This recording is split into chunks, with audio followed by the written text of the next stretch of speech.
O Império Romano tem duas origens. Uma a gente encontra na obra do poeta Virgílio, chamado Eneida, que conta a história de Rômulo e Remo.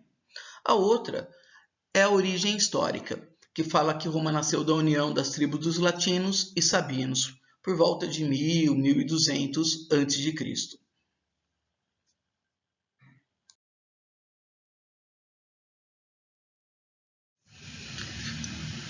Desde o início do período da monarquia, a sociedade romana ela vai se consolidando e vai assim ao longo de toda a sua história.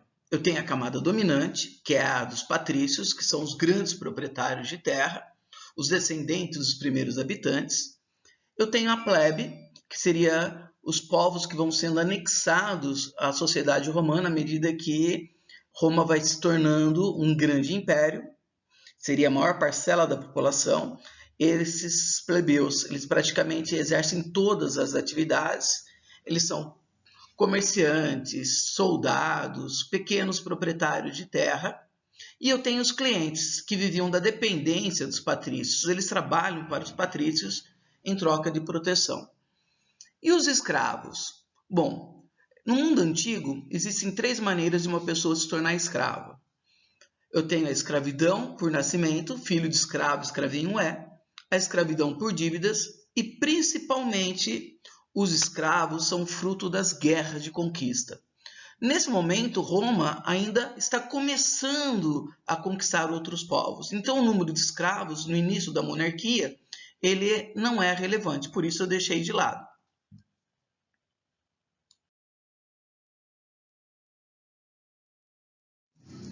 Durante o período da monarquia, temos a existência de 7 reis. O primeiro foi Rômulo, que tornou-se rei ao matar o teu irmão, e o sétimo foi Tarquínio, o soberbo, que acabou sendo deposto por uma conspiração dos patrícios, fato depois comentado no chamado estupro de Lucrécia.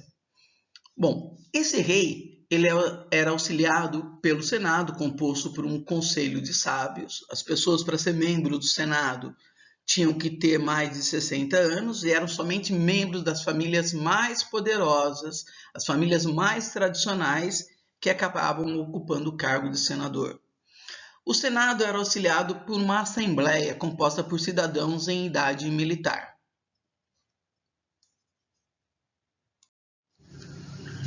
Esse quadro retrata a cena do estupro de Lucrécia.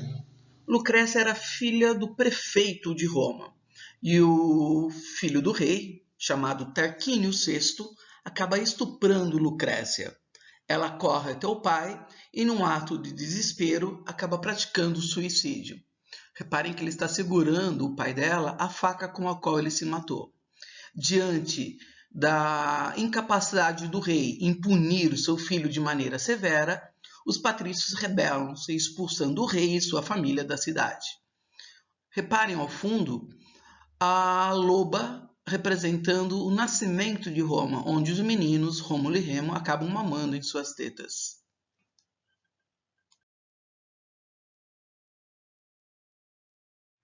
A expulsão de Tarquínio o Soberbo marca o fim da monarquia e o início da república. Durante a república, eu tenho a consolidação das instituições políticas. O Senado agora torna-se o órgão mais importante. A Assembleia passa a ser dividida em centurial, tribal e curial. E eu tenho uma instituição nova, que seria as magistraturas, composta por uma série de cargos eletivos e temporários.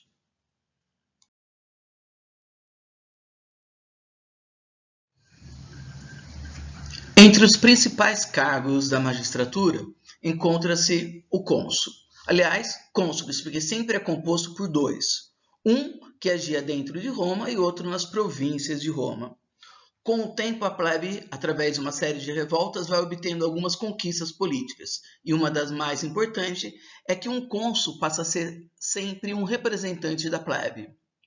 O ditador é um cargo de exceção. Ele só existe em momentos de grande turbulência política, ou uma guerra ou uma revolta interna, onde é necessário uma pessoa que tome decisões rápidas. Para que o ditador não se acostume com o poder e nele queira permanecer, é o cargo mais curto das magistraturas. Enquanto que a maior parte dos cargos tem duração de 1 ano, o ditador só pode ocupar esse cargo por um período de 6 meses. Eu tenho também uma outra conquista da plebe, que são os tribunos da plebe. Políticos que têm o poder, inclusive, de vetar leis do Senado relativas à plebe. Além disso, eu tenho o questor, o pretor, o censor, o edil, que seria o equivalente a um prefeito da cidade nos dias de hoje.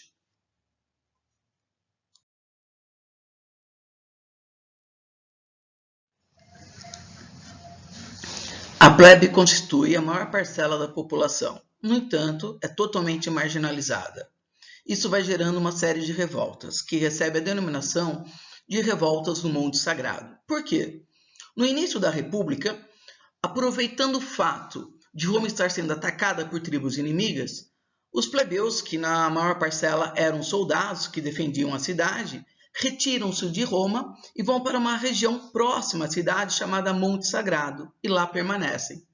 Os patrícios, necessitando deles para defender a cidade, pedem o seu retorno. Eles retornam, no entanto, somente após obterem uma série de conquistas políticas. Essas conquistas vão se estendendo ao longo de 5 grandes revoltas. Na primeira, eu tenho a criação do cargo de tribunos da plebe, que era um cargo da magistratura, onde os plebeus agora passam pela primeira vez a ter defensores. Eles podem, inclusive, os tribunos da plebe, vetar leis do Senado que interferissem diretamente na vida do plebeu. Eu tenho a criação da Lei das 12 Tábuas. Qual que é a importância dessa lei? Elas são leis escritas. O que está escrito vale para o plebeu, mas também vale para o patrício. Em teoria, o que passa a existir a partir desse momento? Uma igualdade jurídica. Não é social, não é econômica, é jurídica. A lei da Canuleia autoriza o casamento entre patrícios e plebeus. Ela recebe essa denominação porque ela é proposta pelo tribuno Canuleu. A lei Licínia Cessia é uma das leis mais importantes, porque ela atende a algumas das principais reivindicações da plebe. Ela acaba com a escravidão por dívidas, essa lei, ao mesmo tempo que faz com que um cônsul seja sempre um representante da plebe.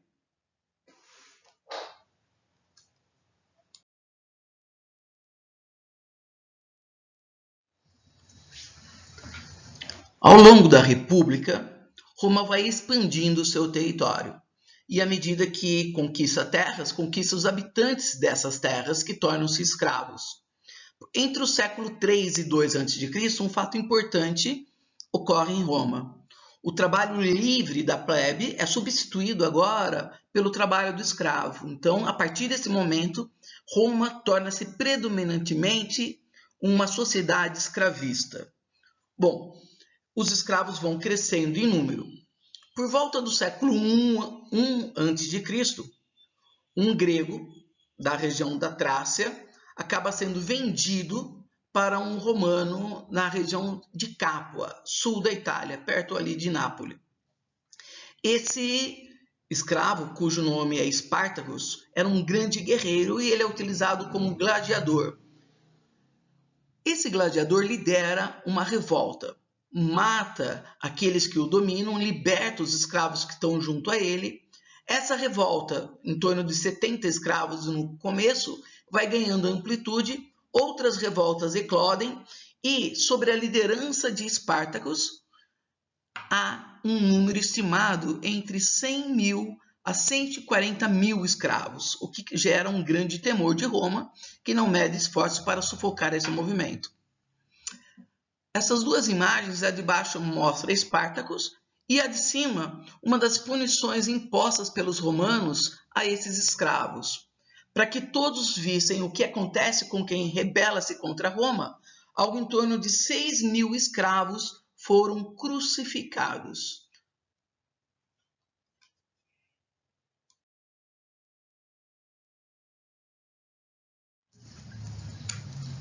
Segundo a origem lendária, Roma nasceu em 753 a.C., às margens do rio Tibre, onde Rômulo fundou uma cidade e tornou-se o primeiro governante dessa ao matar o seu irmão. No entanto, ao longo de toda a sua história, essa pequena cidade-estado foi se ampliando, se tornando um dos maiores impérios que o mundo já conheceu. Se a gente olhar esse quadro, esse slide, a gente percebe que esse processo de expansão territorial ocorreu ao longo da sua história, iniciando na monarquia, é o que está de rosa aí nessa imagem, onde Roma conquista outras tribos que habitavam o centro da Península Itálica, como os etruscos e italiotas. Aliás, os 3 últimos reis são reis etruscos. Eu tenho um domínio etrusco no final da monarquia.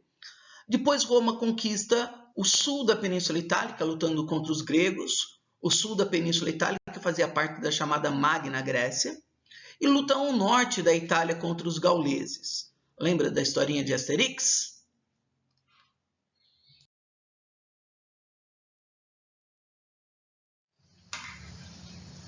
Após conquistar a Península Itálica, Roma dá continuidade ao seu processo de expansão, agora dominando o Mediterrâneo. Para dominar o Mediterrâneo, Roma vai ter que lutar contra a grande potência desse mar nessa época, que é uma antiga colônia fenícia, cujos romanos a denominavam de Cartago e os gregos de Pune. Por isso, o conflito entre essas duas civilizações recebe a denominação de guerras púnicas. Guerras porque, em um primeiro momento, uma primeira guerra, Roma toma a ilha da Sicília. Em uma segunda guerra, o grande general de Cartago, chamado Aníbal Barca, ele, um dos maiores estrategistas militares do mundo até hoje, ele acaba invadindo o território romano através de uma travessia dos Alpes, algo quase impossível para a época.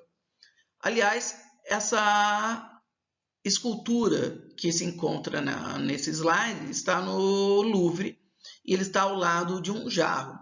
Duvido vocês falarem para mim o que é que encontra-se dentro desse jarro. Em uma terceira guerra, Roma, ao invés de lutar contra as tropas de Aníbal que cercam a cidade, resolvem atacar Cartago. Há um discurso em que um censor chamado Catão termina a sua retórica com a seguinte frase: Delenda est Cartago, ou seja, Cartago deve ser destruída. Aníbal volta para defender a cidade, mas acaba sendo derrotado. Com a destruição de Cartago, Roma não encontra mais nenhum obstáculo em seu processo de expansão, passando a dominar todo o Mediterrâneo. Agora, esse mar passa a ser conhecido como Mare Nostrum, ou seja, o Mar dos Romanos.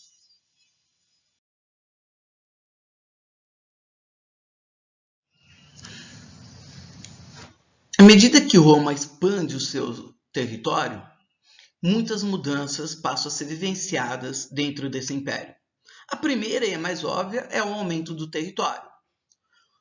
Essas terras conquistadas estão sendo divididas entre todos os romanos? Não. O espólio da guerra acaba sendo monopolizado pelos patrícios.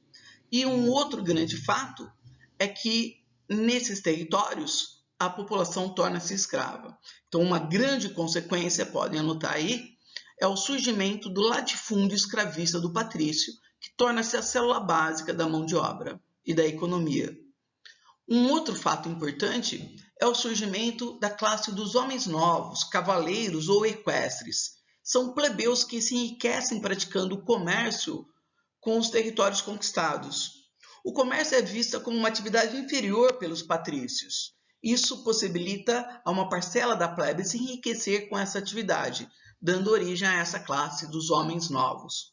Por que cavaleiros ou equestres? Porque eles participavam da guerra, mas como eles tinham dinheiro, eles não iam a pé, eles iam montados em seus cavalos. Dos territórios conquistados chegam impostos, em dinheiro, mas também em espécie. Então, produtos chegam das regiões conquistadas, em forma de alimentos, em forma de trigo, frutas, em forma de pedras, argila. Cada território vai enviar aquilo, madeira. Então, da Fenícia vai madeira. Da Mesopotâmia vai argila para os vasos. Do Egito vai trigo. Bom, então Roma está ficando rica e poderosa. Correto. Os patrícios, Eles tornam-se pessoas cultas porque incorporam a cultura dos povos conquistados. Um exemplo bem claro disso é com relação à Grécia. Os gregos, eles passam a falar grego, torna-se uma língua valorizada. Os deuses gregos passam a ser também os deuses romanos, mudando apenas as denominações. Então, Poseidon vira Netuno, Ares, que é o deus da guerra, vira Marte. E a população, a plebe? A plebe está ficando cada vez mais pobre. Até parece algo antagônico, porque Roma está ficando rica e poderosa, e a maior parcela da população está ficando pobre. Justamente isso. E por que está ficando pobre? O plebeu, agora, ele é substituído pelo escravo, como mão de obra. Ao mesmo tempo, o pequeno proprietário vai ter que concorrer com o latifúndio escravista do patrício, vai ter que concorrer com os produtos importados, ele acaba falindo. Os textos dessa época são abundantes, e muitos falam que os patrícios, não contentes de se apoderar das terras conquistadas, tomam as terras dos plebeus. Sem terra, esse plebeu vai para onde? Para a cidade, o que vai gerar uma série de problemas urbanos mais tarde.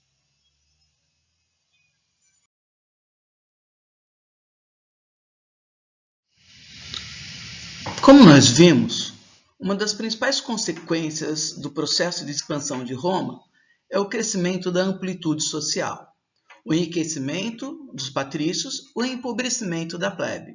Essa plebe, cada vez mais pobre, ela está descontente e isso aumenta o clima de tensão na sociedade. É esse clima de tensão que nós denominamos de crise da república. Para tentar minimizar essa miséria da plebe, essa marginalização, temos o surgimento dos tribunos da plebe, Tibério e Caio Graco, que criam leis defendendo essa classe social. A lei frumentária abaixa o preço do pão. A lei política amplia a participação política da plebe nas magistraturas. E a lei agrária limita o tamanho do latifúndio do patrício. Ele pode ter uma grande propriedade, mas ela tem um limite de 310 hectares. Com qual objetivo? Sobrar terras para o Estado. E o Estado fazia o que com essas terras? Distribuir para a plebe, ou seja, promover uma espécie de reforma agrária. Uma coisa é dar pão para a plebe, a outra é dar terras. Ao propor essa lei agrária, os tribunos da plebe acabam sendo eliminados por conspirações dos patrícios. Ao mesmo tempo, para tentar conter essas revoltas internas, temos o surgimento de ditadores, dois generais do Império Romano, Mário e Sila. O Senado, para impedir que o poder fique nas mãos de um único governante, cria uma nova forma de governo, que são os triunviratos. O primeiro com Pompeu, Crasso e Júlio César, que acumula poder em suas mãos, faz um bom governo, divide o império em províncias, promove a profissionalização do exército. No entanto, ao tentar acumular o título de rei, ele acaba sendo morto por uma conspiração do Senado. Entre os conspiradores, um que ele criou desde pequeno. Lembra da frase? Até tu, Brutus. O segundo triunvirato, Marco Antônio, Lepto e Caio Otávio. Caio Otávio era sobrinho de Júlio César.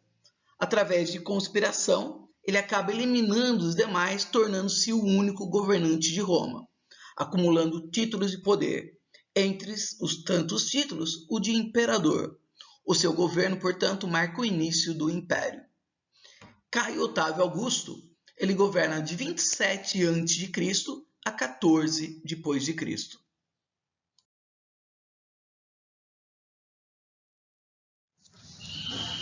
Podemos dividir o Império Romano em dois momentos. O primeiro seria o Alto Império. Ele se estende do século I ao século III. O Alto Império seria o momento de esplendor de Roma. É o momento em que os patrícios passam a ter uma vida de luxo, de riqueza, de ostentação. É o momento de festas homéricas. Um jantar, para ser considerado um bom jantar, teria que ter a duração de 3 dias. Havia um local para as pessoas vomitarem, para dessa maneira continuarem comendo, né? Havia o vomitório. É o momento daqueles imperadores loucos, como Tibério, Calígula, Nero. Porém, essa riqueza, esse luxo, essa ostentação, ela é monopolizada pelos patrícios. A plebe ainda continua marginalizada. No entanto, diferentemente da crise da República, o comando de Roma consegue impedir que ela se rebele. Vamos lembrar que Roma está se tornando extremamente rica. Impostos chegam dos territórios conquistados. Com esses impostos, Roma tem dinheiro para a efetivação da política do pão e circo. Quem inaugura essa política ou consolida ela é Vespasiano, ao construir essa imagem que vocês estão vendo ao lado aí, que é o Coliseu. Dizem que o Coliseu ele foi construído entre os anos 60 e 70 depois de Cristo, e quando ele foi inaugurado, foram 100 dias de festas, onde mais de 10 mil pessoas morreram e 30 mil animais. Além do Coliseu, eu tenho a construção de hipódromos. O imperador Caracalla, ele constrói termas para a população em Roma. As termas de Caracalla, elas podiam atender diariamente 10 mil pessoas. Eu tenho teatro, ou seja, qual era a ideia do Estado ao efetivar essa política? Com o estômago cheio, aí o pão, e dando risada, aí o circo, a plebe iria lembrar da sua situação de marginalidade? Não. E sem se rebelar, os patrícios manteriam seus privilégios.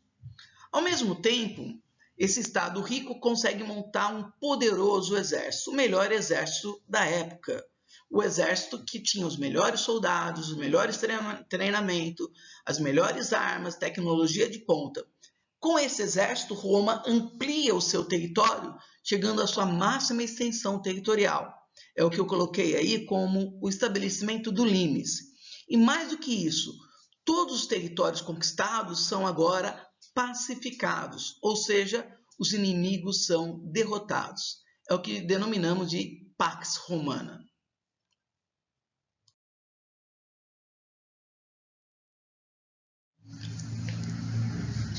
Depois do auge, só resta a decadência. Se o Alto Império caracterizou-se pelo apogeu de Roma, o Baixo Império, século III ao século V, caracteriza-se pelo seu declínio. Bom, como podemos explicar a queda de Roma, o fim de Roma? Alguns historiadores falam que Roma morreu de morte natural, ou seja, todo império tem o seu nascimento, o seu apogeu e aí a sua decadência. Roma tornou-se tão grande que grande tornaram-se os seus problemas, que ela não deu conta de administrá-los, levando ao seu declínio. Outras falam que Roma foi assassinada, ou seja, as invasões bárbaras provocaram o declínio de Roma. Na verdade, todos esses fatores colaboraram para o fim dessa civilização. Bom, eu dividi em algumas crises para a gente visualizar melhor esse processo. Uma crise econômica. Lembra que Roma vivia das guerras? E essas guerras chegam ao fim no Alto Império, com o estabelecimento da Pax Romana? Sem guerras, Roma não conquista terras nem escravos. Ou seja, eu tenho uma crise do latifúndio escravista do patrício. A produção cai, já que não há mais mão de obra. Ao mesmo tempo que a produção cai e os produtos começam a chegar cada vez menos, já sintoma de revoltas dos territórios conquistados, isso provoca o aumento dos preços. Eu tenho, então, um intenso processo inflacionário. A economia agora está em recessão, o Estado arrecada menos. Esse Estado está caminhando para a sua falência. Lembra que no Alto Império Roma tinha um poderoso exército? Ele era poderoso, mas também era oneroso. Manter esse exército no seu apogeu significa que 60% do dinheiro de Roma era destinado à manutenção desse exército. Agora Roma não tem esse dinheiro. E sem pagar, os soldados deixam de lutar por Roma. Ocorre mais tarde o que nós vamos chamar de barbarização do exército. Ou seja, os povos bárbaros ganham o direito de entrar em Roma desde que eles lutassem por Roma. Chega um momento em quem é que defende Roma dos povos bárbaros? Os próprios povos bárbaros que agora compõem o exército de Roma. Aí, nessa imagem, estão as muralhas do imperador Adriano. O que adianta essas muralhas sem soldados em cima para defendê-las? Isso provoca, então, o enfraquecimento do exército. Mais do que isso, eu tenho o aumento da miséria da plebe. A plebe, ela sofre com o aumento dos preços, ela sofre com o desemprego.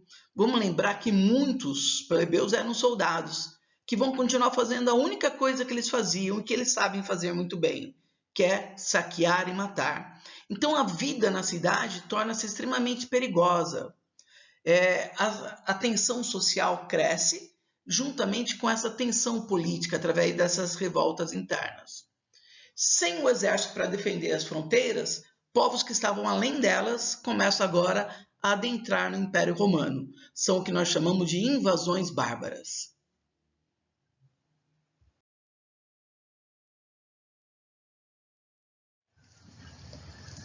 Para tentar conter essa crise, alguns imperadores do Baixo Império vão adotar algumas medidas, entre eles o imperador Diocleciano. Ele divide o império em 4 grandes regiões, colocando um governador para administrar cada um desse território. Qual era a ideia? Com um pedaço menor para resolver os problemas, a solução seria mais facilmente encontrada. Não foi. O mesmo imperador, ele decreta o Edito Máximo, que é uma tentativa de conter a inflação através de um tabelamento de preços. Ou seja, ele estabelece um preço máximo para cada produto. Também não deu certo. O imperador Constantino, para tentar fugir da crise que o Ocidente estava vivendo, ele muda a capital do Império de Roma para a Nova Roma.